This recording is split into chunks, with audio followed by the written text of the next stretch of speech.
No about it. What's the last 6 weeks or so been like for chemistry-wise? How has that helped get you ready for training camp? Well, I think it's been good. One from team building stuff we've done through conditioning, from running, a lot of running. And I think those guys have really bought into what we're trying to do. I think that we only had 2 hours a week individually that we were allowed to work with the guys, so it was very difficult to do a whole bunch of things. But it gave us a good feel as a coaching staff of how guys could pick up things and what they were able to do. But now the fun begins here on Friday, when you can continuously coach what you're doing day in and day out. Is there anything you didn't know about your guys that you know now? Or? Good question. Yeah, I think from a scale of guys are much more skilled than I expected. Very high basketball IQ, much more than I thought originally, where they pick things up very quickly.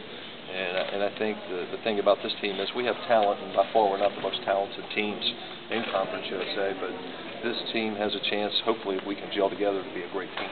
And how many wins that correlates, I don't know. But I think that we could be a very good team.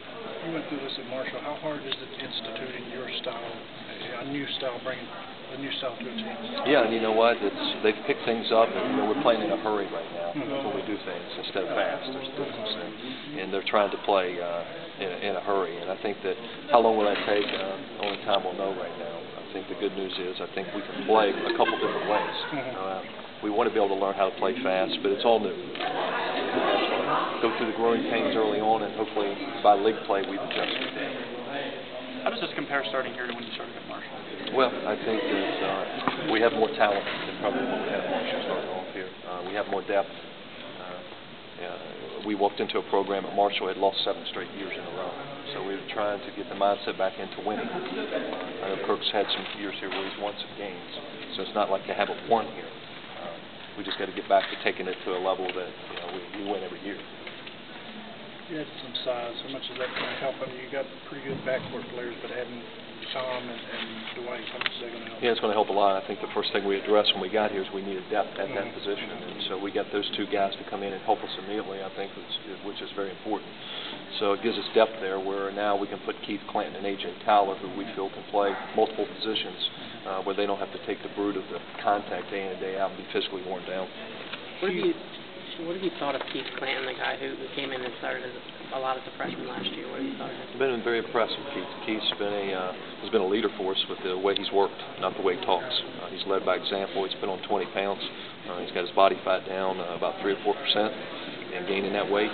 He's running the best he's ever run, probably the best shape he's ever been in. He's worked hard all summer long, and in doing that, he's uplifted a lot of other guys' play. Day.AVI changed, P.J. Gaynor, all these guys have followed, I think, with the way he's worked. You brought in Jeff Jordan over the summer, obviously he has some family ties here, but why bring in the guy who only has 1 year of eligibility left? Well, he's a walk-on. He called this opportunity, he wanted to come on. It's a pretty good guy to have in as a walk-on, to have him. And he done a great job, I thought, with the role he played at Illinois. He played 13 minutes a game as a backup.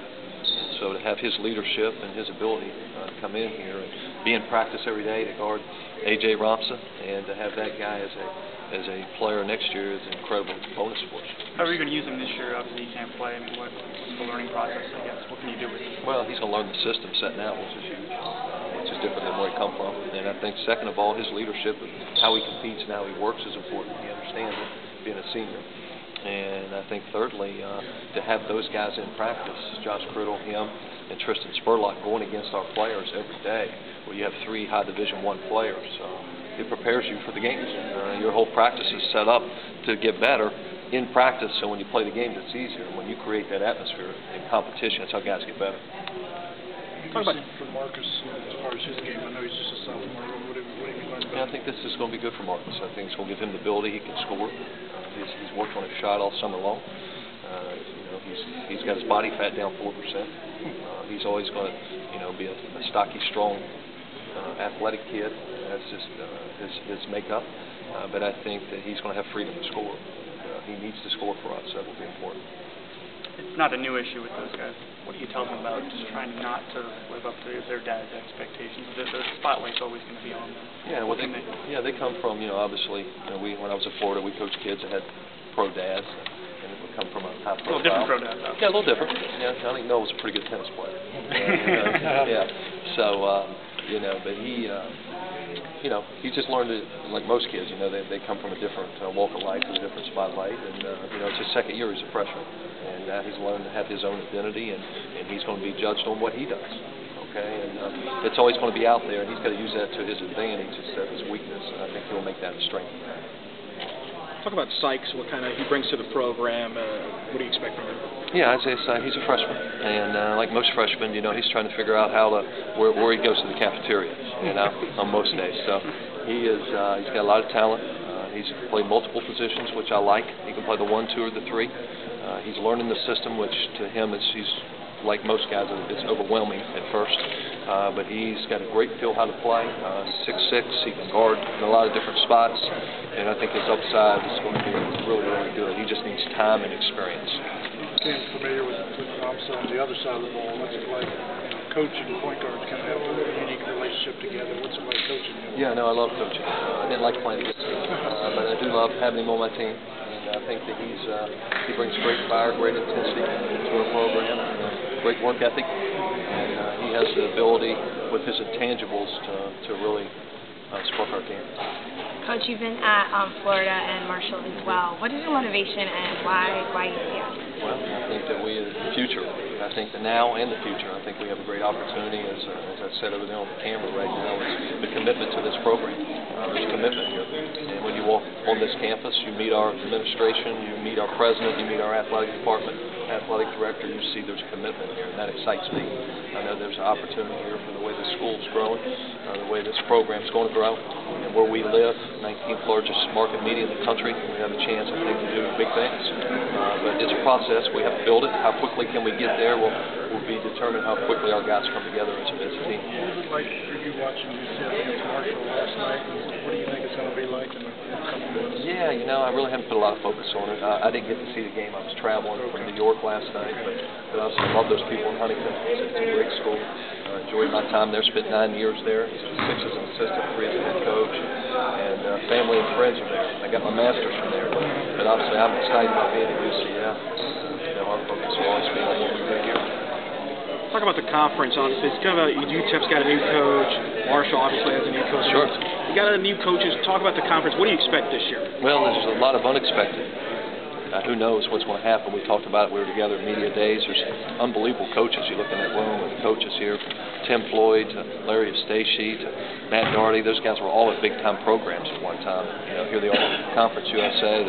So there's a lot of basketball wins in there, but a lot of newness. There's a lot of new players, new coaches. So to me, that excites me. Though I'm a new coach, I've been in the league a little bit, and we know how half the guys coach in this league. So I think there's a lot of parity. I think there's going to be some great battles in Conference USA this year. I mean, you've been in this conference. Do you feel that they can be a multiple NCAA bid? What does the conference have to do to be finally get multiple teams into the NCAA? Well, we have to do a good job non-conference-wise. We need a winner non-conference games. What happens is we haven't had a lot of great wins non-conference. We get into conference play, and then nobody has a high value in being ranked from an RPI standpoint. So it hurts you to lose to a certain team because their RPI is not very good. So we have to do a good job non-conference-wise, and I think when we do get into league play, obviously our top teams being Memphis and UTEP for the most part, UAB, who's been there, have to do a good job. Hopefully we can beat those teams. Like last year, we got 2 in. Houston wins the tournament. UTEP had a great regular season. And we had 6 teams in Conference USA had 20 wins last year. 7 of them went to postseason, which was a remarkable year. But our league just doesn't get the credit it probably deserves. Coach, how do you walk that line of coaching when you've got personnel that's new to you, but also trying to work in the system that you want to put in place? How do I go about that? Yeah, I just think we compete. I think every day. I think you have to sell roles as a coach. But the good thing is right now is everybody has an opportunity. And when you have talent and it's amazing the guys' ankles used to hurt and their backs that used to hurt. They don't talk about that anymore. They practice because they know the next guy's going to get your job. And when you can get your team to that point, I think that's a good thing. But now we got to accept roles and where we're at. That's part of the chemistry standpoint right now. That's a good problem to have instead of having to play guys out of weakness. You mentioned the conference conference maybe not getting as much prayer as it should. You getting those kind of new high-profile coaches? You think that will help? I think it will. I think it does bring a spotlight to the Tim Floyds of the world. Day.AVI was just at Auburn, and now here he is, coaching in East Carolina. So I think we got really good coaches in the league, and I think it does bring a spotlight to it. But winning is the most important thing. You got to win games, and I think that brings attention. And we had Mike Davis beat Butler last year, but and beat Cincinnati. Had great wins, non-conference-wise. Just didn't do as well down the stretch. What's really hurt them, they should have been in the NCAA tournament. What can we expect from Jarvis Davis? What can he contribute to the team? Yeah, just like most freshmen. It's just up and down probably right now until he learns. He competes. He's tough. He'll defend. He is a true point guard. He's not really a scorer. I think he knows when to shoot and when to pass. But I think that he's going to bring toughness to our team. And as he learns the system and gets experience, he'll get better. Coach, talk about the importance of adding size to this roster. Guys like Dwight McCombs, junior college transfer. What are they going to bring to the table for your team? Well, I think they bring skill. I mean, Tom's big, but he's really skilled. I think Dwight can score. He's tough and he can rebound, and he gives you bodies when you're playing against the Memphises, the UTEPs, and then you're playing the Floridas and you're playing those big teams. You've got to have big bodies. And I think it gives us a chance, not only having just one of those guys, we have 2, 3 guys we can play there with foul problems on the depth standpoint. Have your conversations changed now you're back in the state with Billy? I mean, you're back in the state for me again. Yeah, I ask him who he's recruiting all the time. Yeah, I can recruit the same guy. Yeah. But yeah, we talked. Billy came up and saw the facility for the first time there last week, and was very, very impressed. And we've spent time, and we talked. And, we're starting to cross paths a little bit now with some of the players he's recruiting, young guys that he's recruiting. But we have a great relationship, and the game on December 1st. We'll be friends all the way. When the game starts playing, it'll be like 2 old friends in the backyard playing one-on-one. He's going to try to beat me, and I'm going to try to beat him. But after that, we'll be friends, that's for sure. Have you run into him? Yeah, we have. Yeah. Where? Yeah. Maybe you can't speak to the player. Okay, just in high school, some different high school places we've been. I've seen him there. Coach, Brendan Spur has been added to your staff as the Director of Program Development, and he's worked in the NBA before. Sure. So what is he going to bring to the table this season, and what might need to be different now this year? Well, he's the experienced wise man. He's been a part of a lot. He brings value to our coaching staff and being able to share a lot of situations he's been in. He also brings value to our team. Any of those guys want to sit down and say, "Hey, Coach, what do you think about something?" He can give experiences because he's coached 12 Hall of Fame players, been a part of a couple World Championships, so he knows what winning is about. And I think anytime you bring success to your program, that spreads. And there's a reason people win, and I think that's the thing he brings to us. Thanks, Coach. Appreciate it. All right, guys.